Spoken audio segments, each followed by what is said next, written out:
tank. He's good at setting traps. Has crazy power that he believes in. He has a great chin too because he's a guy. He'll let you get out punches, and he'll still be coming at you. And then once he catches you, it's a wrap. Great. Crawford's one of the best switch hitters, I think, since Marvin Hagler, and one of the most skillful boxers alive. He has very good skills. He's one of my favorite boxers.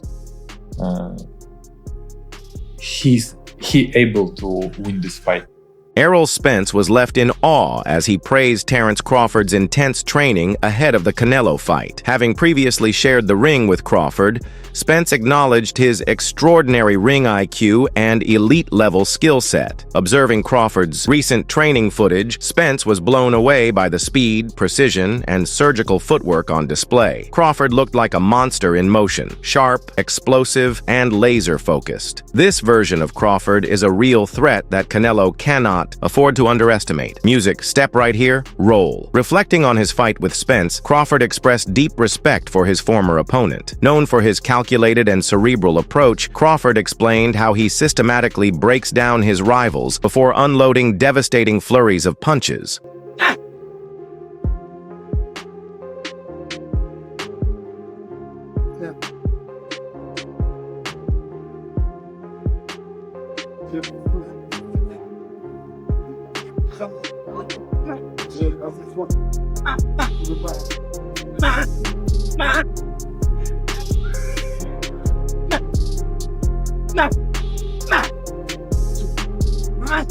Right here, roll.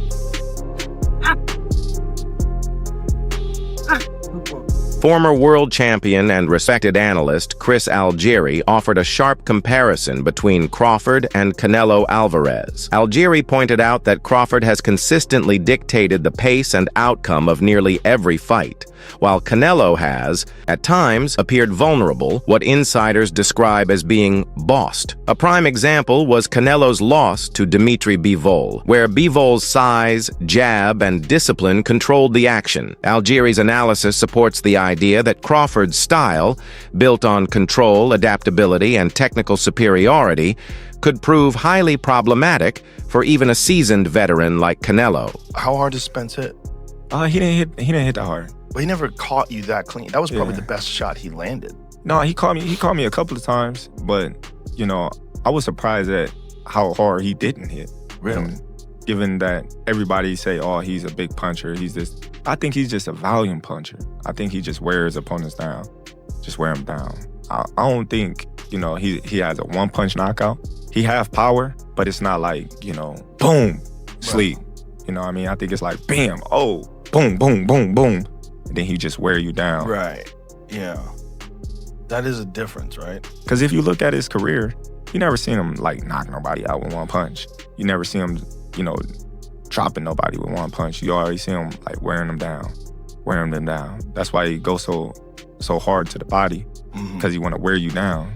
Then once you get tired and once your body start weakening, everything started weakening. And those little punches that wasn't hurting start hurting. Veteran commentator Max Kellerman provided a balanced breakdown, noting that both Crawford and Canelo possess unique advantages. However, he leaned toward Crawford when evaluating recent form and overall skill. Kellerman emphasized Crawford's peak-level timing, switch-hitting prowess, and knockout power. In contrast, Canelo, while still elite, has shown signs of slowing, particularly in footwork and aggressiveness. Although Canelo's size advantage could be critical in clinches and exchanges, Kellerman believes Crawford's complete toolbox, speed, precision, defense, and adaptability gives him the edge in this high-stakes contest. And Terence Crawford, who do you think can be the boss that night? When you talk about these two guys, you talk about two guys, number one, you can't boss me around. Yep. Two guys, you can't even look at me a certain way without me feeling some type of way. These guys now have set their sights on one another,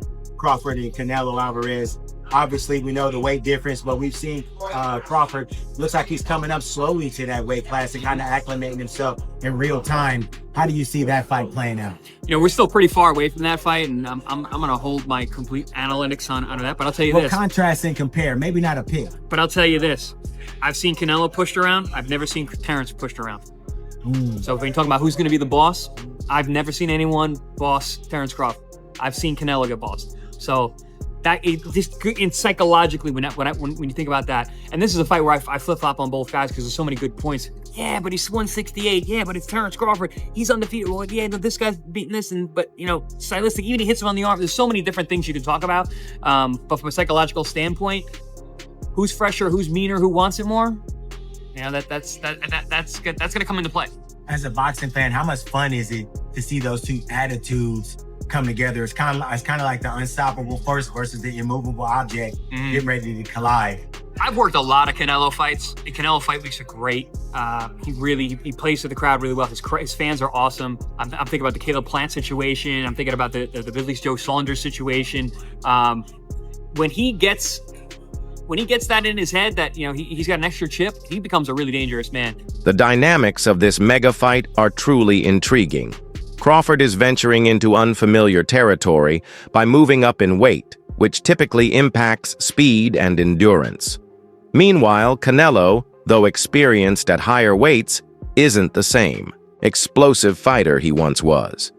Recent performances suggest Canelo now prefers controlled pacing over relentless pressure. This creates a more level playing field. If Crawford enters the ring with peak stamina, sharp footwork, and his high-level ring IQ, he absolutely has a path to victory, even against a bigger man. Counterpunching. But overall, I have to say Crawford. If you go down the list and ask me about tactical advantages, most of them are Crawford. What Canelo has is size, and as a result, physical strength and punching power. Canelo also has a great chin. But in terms of, if you want to go skill for skill, especially the recent version of Canelo, who's had to turn into a seek and destroy guy, who had to learn as his career went on to cut off the ring and not just follow guys around. Like Lara, Trout, Floyd, he followed those guys around. He had trouble because he's really a natural counterpuncher who wants you to come to him. But in recent years at super middleweight, he's gotten really good at cutting off the ring. Again, last fight notwithstanding. So as an overall suite of skills, recent vintage, it's been Crawford. Okay.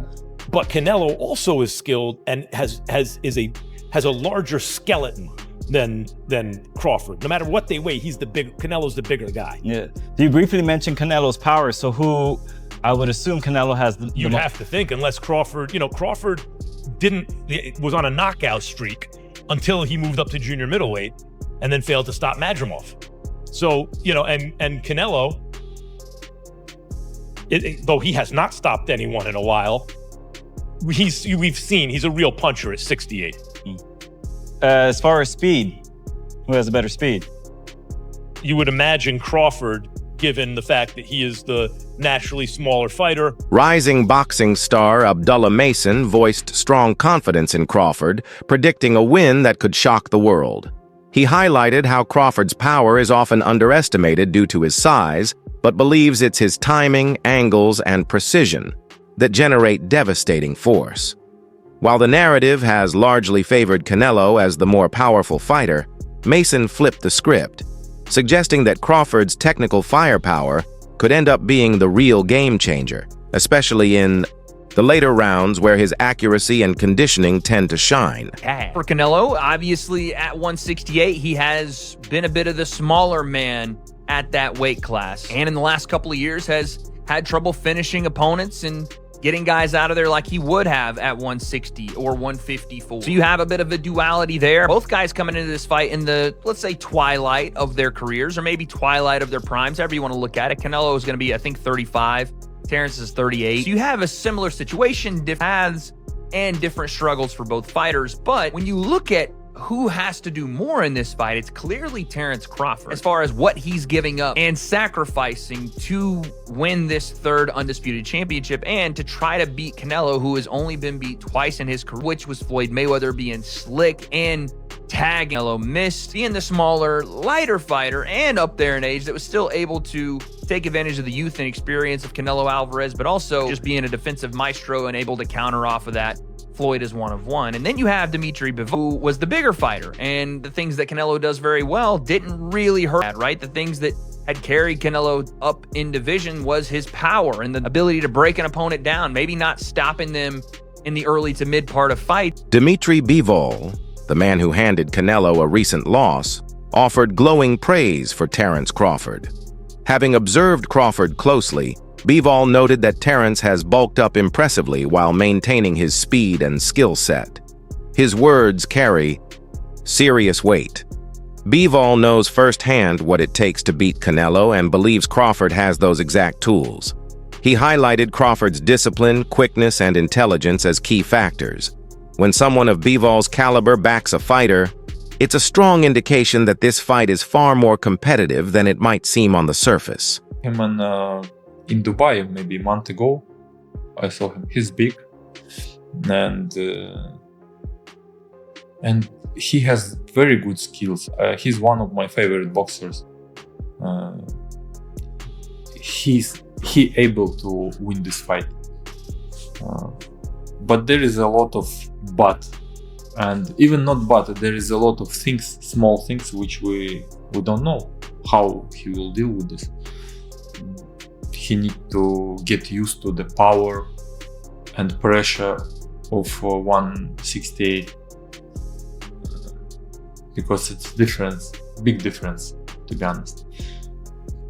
Maybe he will get used to it, and how he will be feeling himself at the same day when he will fighting, how his training camp will go on, a lot of things. But he's able, he has good skills, he's awkward, he can use two boxing stands.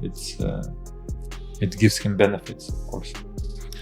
I was at that same event in Dubai just before Christmas, and I saw him too, and I thought exactly the same thing, which is that he is quite big. Yeah. Size obviously is important. Jamal Charlo stepped up from super welterweight to super middleweight to box Canelo, and it didn't work at all for him. But Crawford is, I mean, he's one of the best fighters in the world, isn't he? I mean, obviously you